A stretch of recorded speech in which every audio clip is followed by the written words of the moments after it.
Good day, this 68th day, meaningful moments, 365 days. Belly laughter.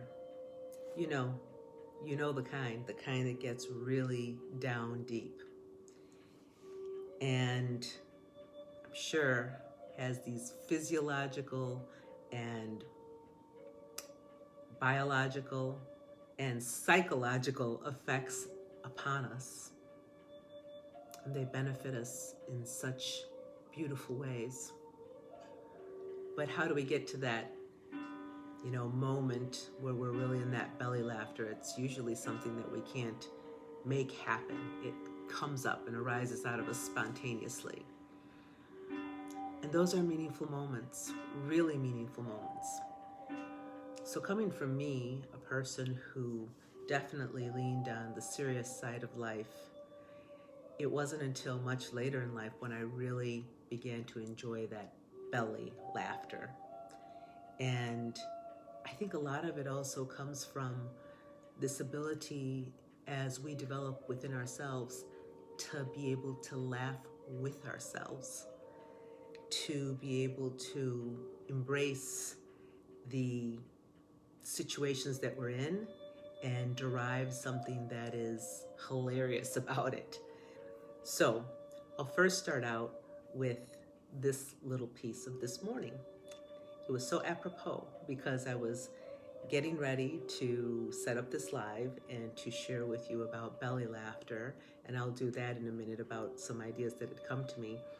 But as I was doing that and setting the phone up, which is how I do my lives, I turned around and did something, and this cup of tea, chai, just went flying like all over the place, onto the chair, onto our new rug, and it was hilarious. Although at the moment, right when it happened, I felt my breath become slightly constricted.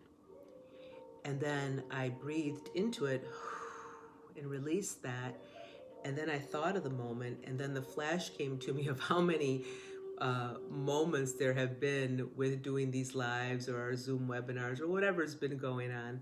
And there's these we could record a whole bunch of blooper kind of stuff right behind all of it. That's just hilarious.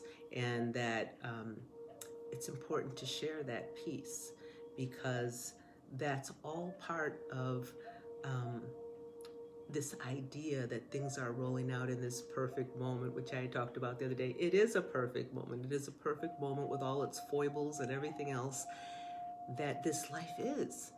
And so I was down on the ground then after I spilt my cup of tea, and I was blotting out, the tea and shining up the chrome on the base of my chairs, and, making it really sparkly, and kind of realizing, wow, it looks so nice now.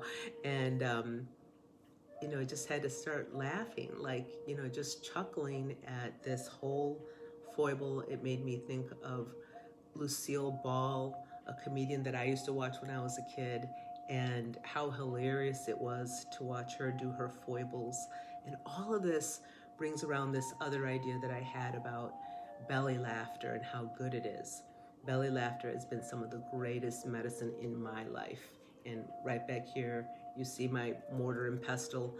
And, if you want to cure and heal those ailments, those ills that any of us have, body, mind, and soul, laughter is a good place to be with that. It's good medicine. And all that energy work that I've been working with right now and training in, it's just all part of that good medicine. And there's so many pieces of life that are just in that fullness and goodness. It doesn't cost you anything. It's the experience of being able to really live into that moment, truly the art of living. So the ideas that came to me were about this topic we had a couple nights ago, which now is out on YouTube, about weaving stories of your well-being. And it was this past month's Eating for Your Body, Mind, and Soul. That was the topic. And you can look for it there on YouTube. But we tied in and wove in stories that were just humorous about how we work with our body, how we nourish our body.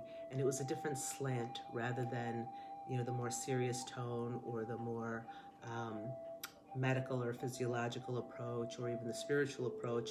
It had all that woven into it because this is a holistic experience, a holistic life that we're living as multidimensional beings. And it really had a lot of humor in those stories, a lot of personification of the different body parts and how they were speaking to one another. And they were truthful, but they were just what I would refer to as enlightening wisdom with humor. It was just really a moment that I realized that, and that I realized the benefit of that as we could hear stories and laugh at that. And I can't tell you how many times in some other moments of my life where there was conscious choices to just laugh. One of the things that my husband and I love to laugh at when we're in a mood for just really laughing hard is just the silliness of a show that, for many, I'm sure they would find the humor, not interesting or, not funny because it's kind of stupid in a way. But it's that Brooklyn Nine-Nine, which we just roar at, the cleverness of the quips that they do. And similarly, my husband and I have these quips sometimes, and we get on a roll, and we can just feel the energy behind that when we're going through the day and we're in this mood that just allows us to laugh. So today, cheers on the good medicine of belly laughter. May you roar in it. May you find even ache in the belly laughter. And may you just find that joy that is just a well, a deep bottomless well that resides within you, that allows you to tap into it as a powerful medicine for anything that you are working with at this moment. And truly, for whatever other aches you may feel in body, mind, and soul, may that laughter be the salve.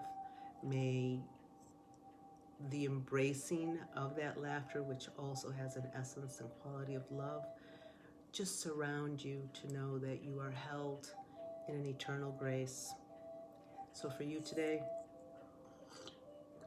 my friends, for all the belly laughter out there, for all the beautiful healing work that's going on with all those brilliant comedians and all that laughter that is arising to be with us as powerful allies today and all the days we are here. The elixir of good life. Ho hey.